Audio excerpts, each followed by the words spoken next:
முடிச்சுத்தி வாங்கி இப்பவும் மருதானூர்னு காவேரி தீரத்துல கும்பகோணத்துக்கு பக்கத்துல அங்க இங்க மருதானூர் சுவாமின்னு சொல்றது.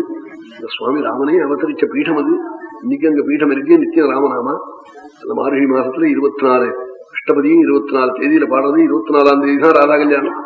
எந்த ராஜா எந்த ஊருக்கு போனாலும் அது மாறுறதில்லை. 24ஆம் தேதி தான் அஷ்டபதி. அங்க எல்லாம் அடிக்கடியெல்லாம் நாங்கெல்லாம் போறது உண்டு. அங்க போய் அந்த சன்னிதியில போய் சொல்லணும்னு ஆசைப்பட்டு போல அந்த பக்கம் வந்துட்டா விடமாட்டாள், கூப்பிடுவாள். அப்படி இப்போ சமீபத்துல பெரியவாள் போக சொன்னாள் ஆச்சாரியா. 3 ராதா கல்யாணத்துக்கு ஒரே மாசத்துல போக முடியாது இருந்தது. மருதானூர், கோவிந்தபுரம், ஐயாவாள் திருவிசனூர், இந்த 3 இடத்துக்கும் போக முடியாது இருந்தது. அது பெரியவாளால ஆச்சாரியாளால ஏதோ தர்ம பிரச்சாரத்துக்காக போக சொன்னாள். அப்படி போக முடியாது இருந்தது.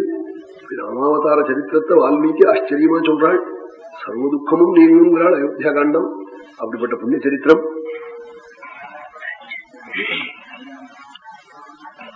இன்றைய தினம் ராஜா என் குழந்தைய தண்டகைக்கு அனுப்பப்படாதுன்னு கைகையை வேண்டிய சரித்திரமும், நாளை தினம் சுவாமி அகண்ட ராஜ்யத்தை தியாகம் பண்ணி தண்டகாரண்யம் புறப்பட்டு போற சரித்திரம், பரத சபதம்ங்கிற மகா புண்ணிய சரித்திரம்.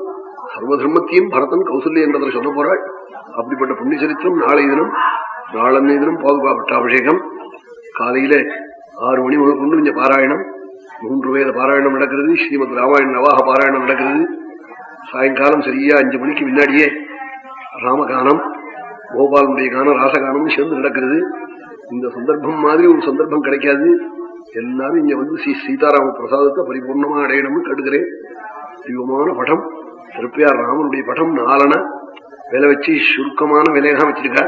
சொல்பமான விலை ஆத்துக்காம் குருவாயூரப்பனும் ராமனும் வீட்டுக்கு வீடு இருக்கணும். திருப்பியார் ராமனும் இப்படி எல்லாரும் வாங்கி வச்சிருந்து ராமனை ஆராதிக்கணும், ராமனை ஸ்மரிக்கணும், ராமானுகிரகத்தை அடையணும்.